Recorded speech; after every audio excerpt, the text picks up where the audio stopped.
What's up guys, this is Chris and welcome to my first tournament video. So, I played a tournament. It was the Euro Step A 220 €2 20 buy-in, and basically you have to come top 2 to qualify for Step B, and then the same in Step B, Step C, Step D, and then when you finish Step G you get to pick EPT package, which is worth several thousand euros. So that was what we were playing for. Third place gets another go at the step you're on, and fourth place gets a tiny little refund of the buy-in. So, first of all, I'll say my result. It's a 9-man sit and go. I came 6th, but I got very unlucky. Very unlucky. And I'll show you why. So, we're just going to go through every hand that we played personally. So if we look here, we've got ace, deuce. Oh, wait, it's going a little quickly, hold on. We just disable this and go back to the start. So, there's a limper.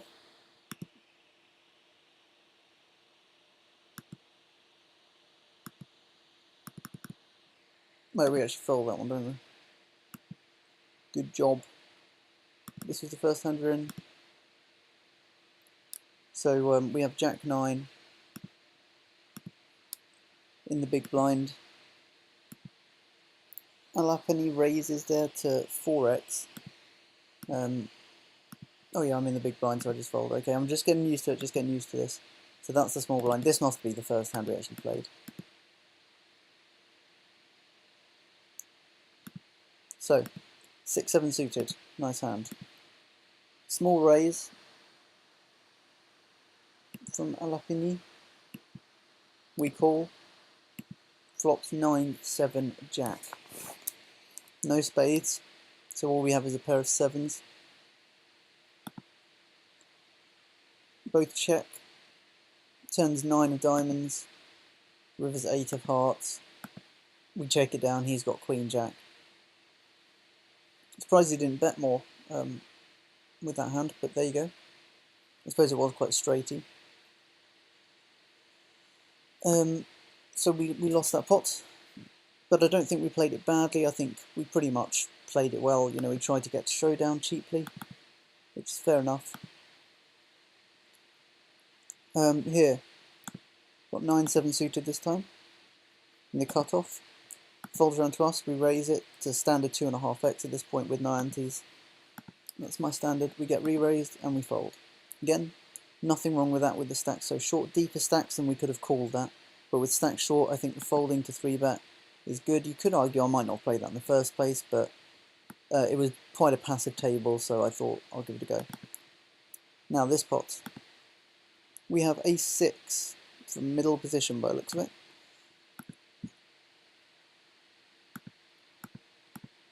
There's an early position raise, which we call, yeah, but he's gone all in. So I think at this point ace-6 is good against his range. You could argue, because there's people behind me, that I shouldn't make this call, but it's quite passive as I said, so I wasn't expecting to get re-raised a lot of the time.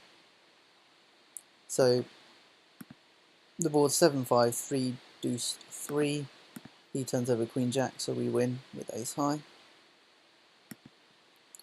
And that's a nice little boost to our stack. That's blinds again.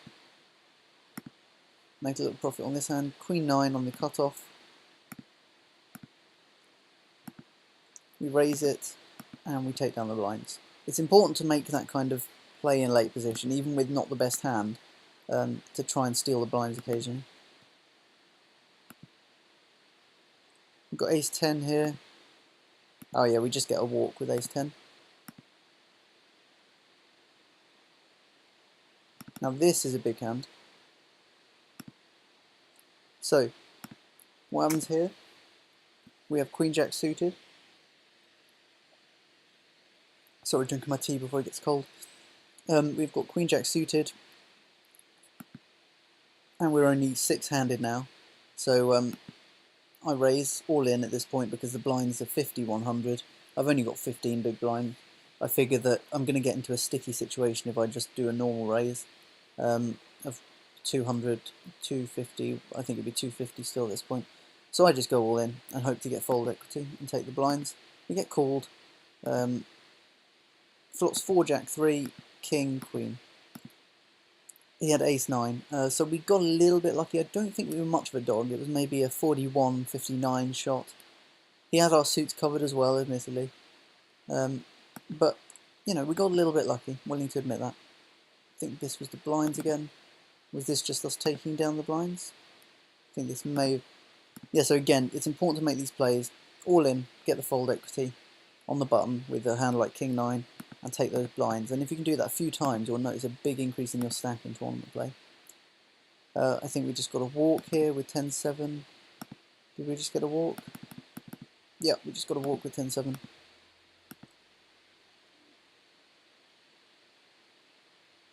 Now this was the hand that really annoys me.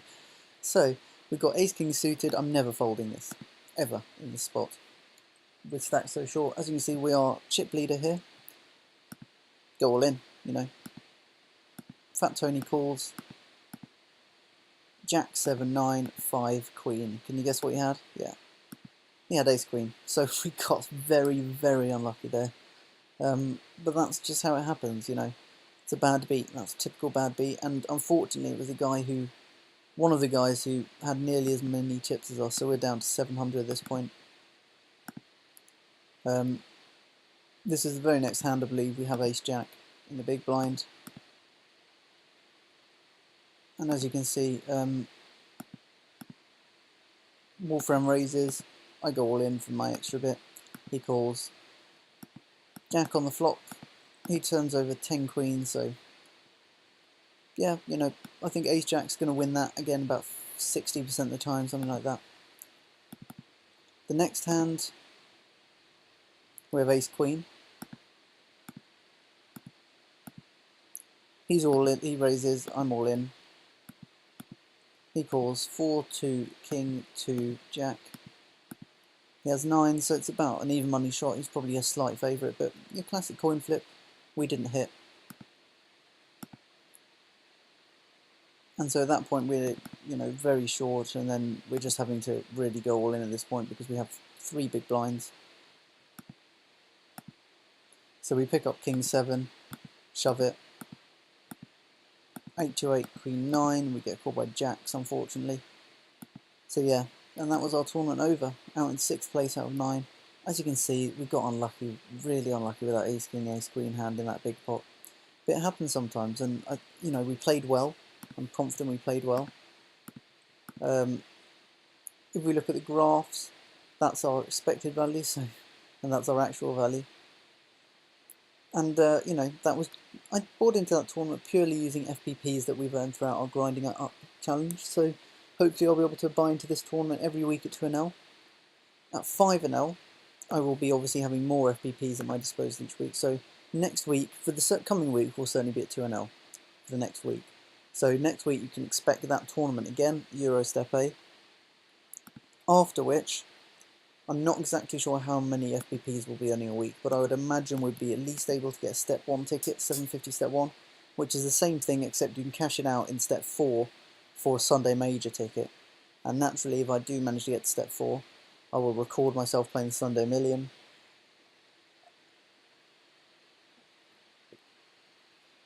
Or potentially the Sunday Second Chance, or Kickoff, or is it Warm Up? Warm Up. Because I feel that those tournaments are slightly easier to make a final table on because the field sizes are smaller. And if we manage to get 650 FPPs, which is possible, you can see we've got a little bit of a head start, 30 already, then we'll be in for the Euro Step B ticket, which means we just get to advance one step up the ladder. We don't have to play Step A. And possibly if we do very well,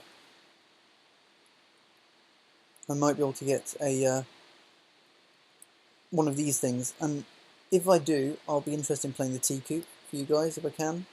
That would be really good, I think, at 5NL if that's still running. If not, the Big 11 or the Sunday Storm will also be great tournaments. And as you can see, eventually as we move up the stakes, we can get into some really good tournaments just by using the FPPs.